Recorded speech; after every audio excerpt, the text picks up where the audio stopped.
Shut up! You're on an island. You're on a island. You can't go to war from a island. Shut the I heard you have a dog named Oprah. Yeah. I consider that a compliment. Yeah, I whether love you her. meant it to be one or not. I love you. I want to show you hip-hop's last true gangster. When I'm at the price of life, I grew up at the price of life is cheap. So if you got the money, if you got the bag, it's gonna happen. When you drop it, it's a go. So tell me who is done, or you think I won't drop the bag?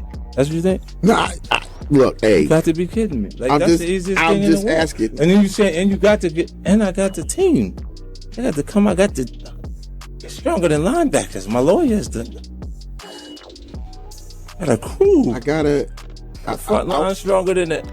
That was 50 Cent teaching us how to get away with murder. And if you're still not sure what 50 was talking about, that was 50 explaining that ordering a hit on anyone is the cheapest and easiest thing to do. And if you got the right team, you could get away with it. 50 even stated that ordering a hit is cheaper than going through a court case. And guess what's gonna happen? Once you punch me in my mouth, I'm gonna get my man, Terrence, K.O. Lewis, I'm gonna get him to punch me in my mouth. Because then I wanna get double the money. But I'm gonna say you did all of it. No, because it ain't gonna matter. Because I'm gonna take the same kind of money that you would get and get it to the homie.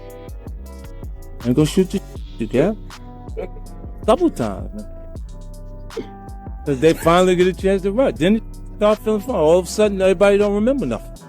No, that lawsuit. No, I don't want to do that. No, but wait. With that. They shot me, then shot at the ambulance. Yeah, but wait. No, this ain't right. They go, no. Okay, so the case is. Yeah, look, let me ask you a question. How much you think it'll cost to kill somebody? Nowadays, couple stacks. $5,000. Yeah, $4,000. couple stacks. Why would it cost so much to go through the court proceedings? Don't make sense, right? Now, since y'all loved the first video so much, we decided to give you an encore of 50 Cent's craziest interviews. And first, we start with 50's oldest beef. I bought like the first 4 rows in this concert. They was like on Groupon for $15. It wasn't a big deal.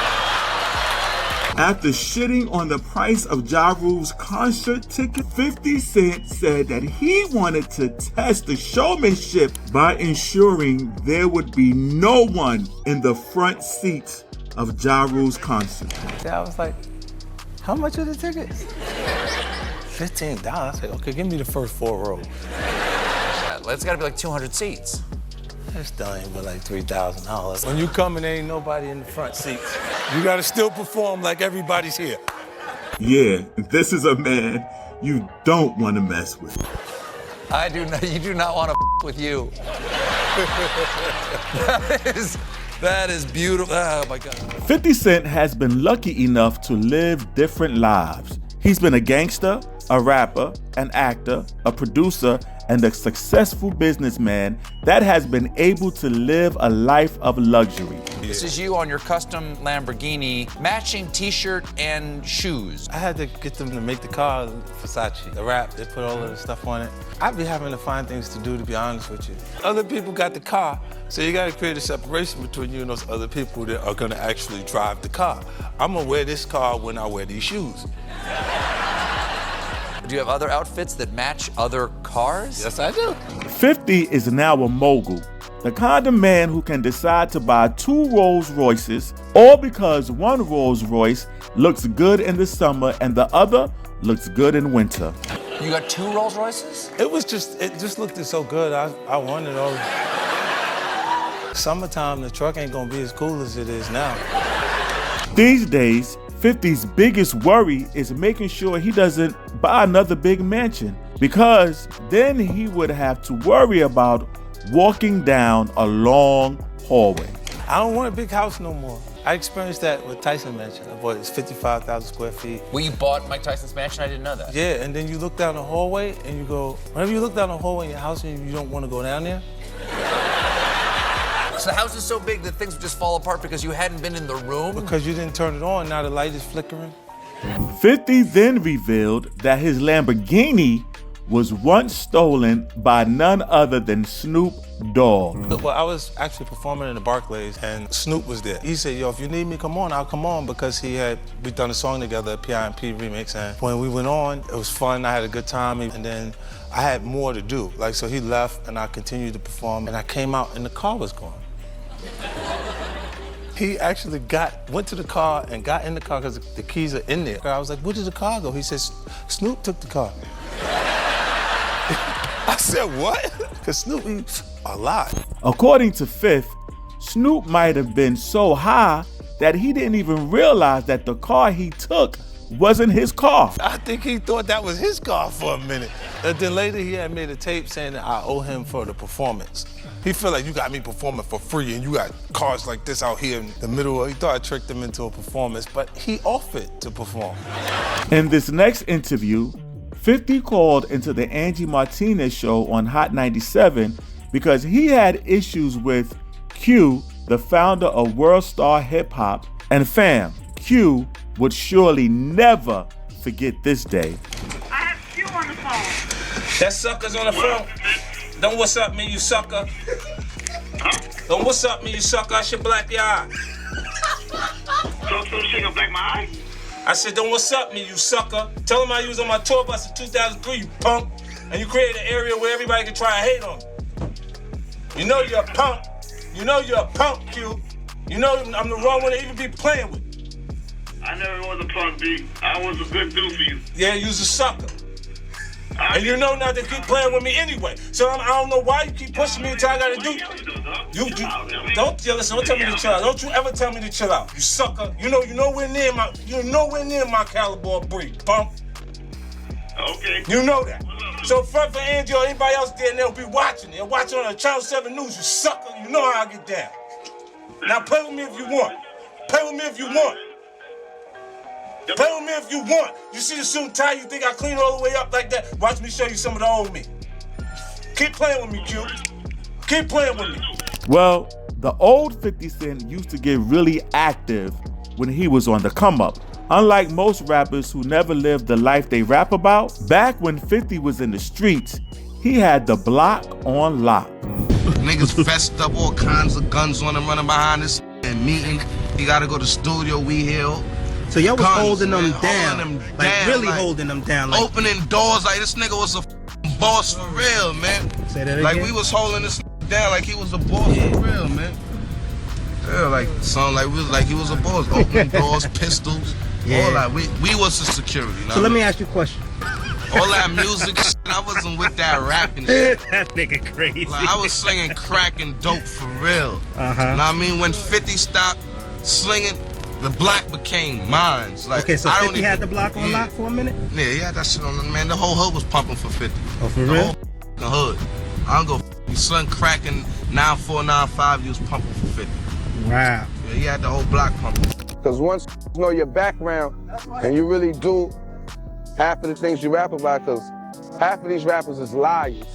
See, like in New York, he was already popular because he was a hustler, but when he started rapping, they embraced him even more. According to Bangum Smurf, 50 Cent wasn't known for using guns. His gun game wasn't crazy. Instead, he was the big boxer known for breaking jaws and beating people up. After 50 did what he did, like 50 ain't back down. 50 was banging out in the shit. I know 50 was whooping them niggas' ass, because 50 is a big boxing ass. So I know he was tearing some.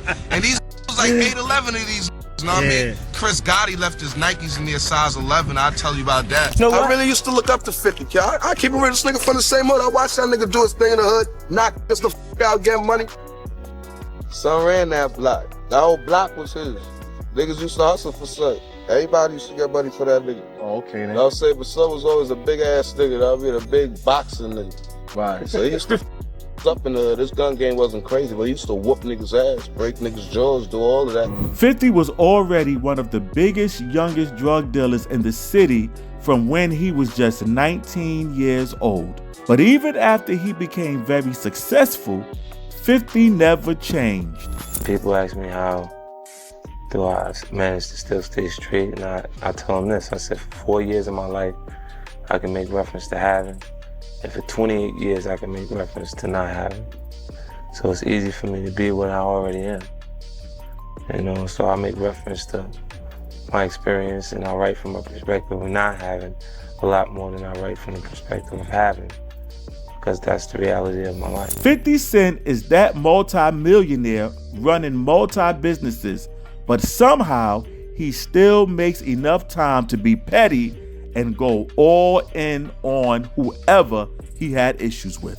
This time, 50 was having issues with Shine. So when Shine was on the radio, he called in on the show pretending to be a random person named Sean. Welcome to the conference center. Please hold while your passcode is being verified. Turn me up, turn me up. What up, Lord? Long time in the making, I got the light. 50 was muted and cut off the call, but if you think he was done, what video have you been watching? 50 Cent called back into the show several times until they was forced to answer his call. He put in all his efforts to clown Shine and let everybody know how much he hates his music. With Shine and shit like that, I think that shit is a hoax. I think it's the way you try to gain attention in some ways, because he been with you for 15 years. Like, you've been going 10 years, so he couldn't have no issue. Shut up, nigga. Shut up, nigga. Shut up. You're on an island. You're on an island. You can't go to war from a island. Shut up. Shut up. Shine. Def Jam. Everybody. Shut the f. Shut up! I don't care you in jail. I hope you got raped by a pack of. He's reaching out through different channels. He want peace. He throwing up a peace. Shut up! It's a liar.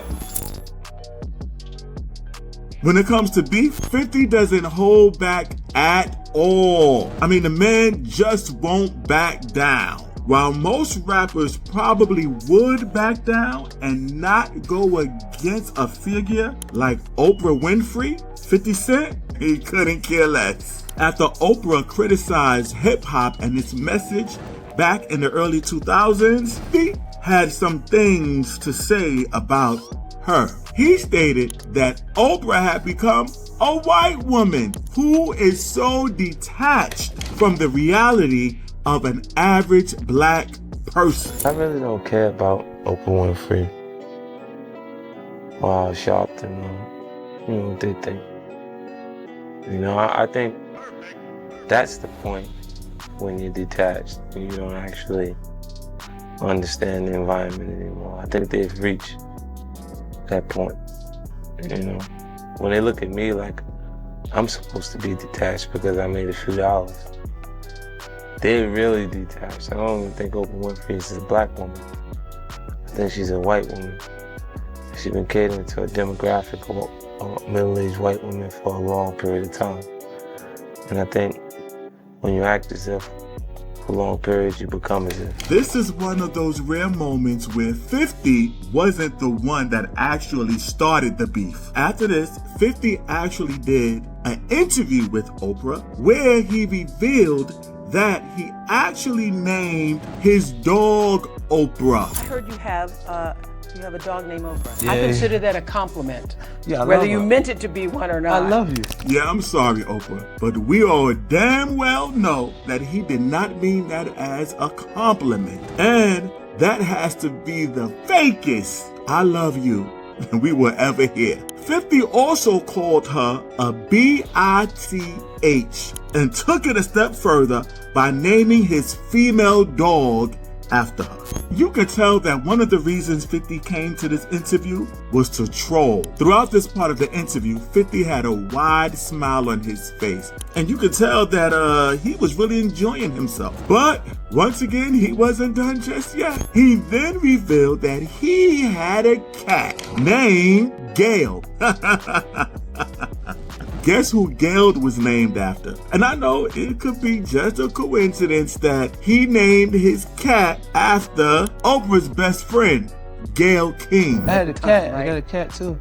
Name? Gail. But while some women get 50 Cent the troll king, others get 50 Cent the player, the charmer who's very slick with it. Like that time he had Vivica Fox flustered all on TV at the BET Awards. You know what? It applies to both. I mean, was it a cute dog? If it's a cute dog, then it's a compliment to Oprah because the dog is cute. That's what I'm saying. He's really cute. Look at him. He's so good. Look at her. She's so cute. Yes, Oprah the dog is just as cute as Oprah the human. And that's not all they have in common. Yeah, I had a cat. I got a cat too. Name? Gail. Yes, Oprah and 50 have finally settled their beef and are now friends, friends, friends. Oprah and 50 are friends. Even though he basically called her a friends. But still, 50 Cent's biggest crush is Helen Mirren. He described her as sexy and stated that if she wasn't married, he would surely have made a move. You've got a crush on Helen Mirren. Yeah, she said. She is. Do you know that I have made out with Helen Mirren? I saw she kissed you in the mouth. Yeah. I was just wondering how your wife felt about that.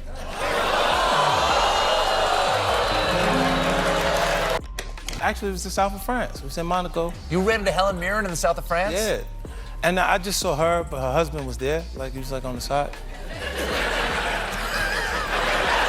However, despite what you just saw, these days 50 Cent isn't very cautious with women. In another interview, he stated that he now does his best to stay away from very attractive women.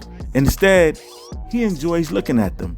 I really, really enjoy looking at attractive women. Like, I want to see every version of an attractive woman, you know, height, short, tall, long, skinny, big girl, small girl, all pretty stuff. I could do that all day. I could just sit and look at shit, you know what I mean? But, you know, I don't want them to come too close to me. Don't come to me. Don't stay over there. But yeah, with your pretty ass, because you're probably crazy as a, and you'll up everything. 50 stated that he had to evolve. From 2003 to 2005, that was the 50 Cent era, the peak of his career. And during this period, 50 had his pick of whatever women he wanted. 50 stated that he went from lusting after certain types of women to then seeing those same types of women throw themselves at him. Between 2003 and 2005, I've seen a version of every kind of vagina out there. I came being a guy who would have what he could have, not what he wants. And then when it shifts so fast that you go, what happened? You're not prepared for it. And they're so excited that you're going to meet, and you just have the greatest time of your life. Now look, in 2005, you start feeling like you're hot. So all of a sudden you have transformed. You're a bad bitch, right? So now that you're this bad bitch, right? You're looking at, the girl's looking at you and you're going, oh, she thinks she's gonna get me. And now you think you're so hot that you're running from the girls. But the after party is not happening in your hotel room anymore because you had this newfound value for yourself that you're running to be in the room by yourself. And that period was the period that I actually was going through contracts and kind of learning what I committed to. In an interview with Stephen Colbert, 50 Cent was asked, was he truly practicing celibacy? And he went on to explain why he doesn't think about sex so much anymore. And then if you like go on a date, but you have no interest in anything, kind of, I can see you now. I say, goddamn, girl, you fine, but you ain't got nothing going on. Of a romantic desire clouds your ability to perceive Absolutely, the person. Dusty. Wow. He was then asked about why he has never been married, which he went on to explain and describe marriage as being a happy hostage. According to 50, marriage is a mistake that he's been lucky enough to avoid. Have you been married? May I ask me, have you been married in the past? I'm safe. I'm not a happy hostage. Never been married? No. Never been married? I'm here, man. I'm free. I made some mistakes, just not that one. So what do you think? I mean, do you agree with 50 Cent's philosophy on marriage? Let me know in the comments, like and share. Thank you. Until next time, love, peace, and blessings.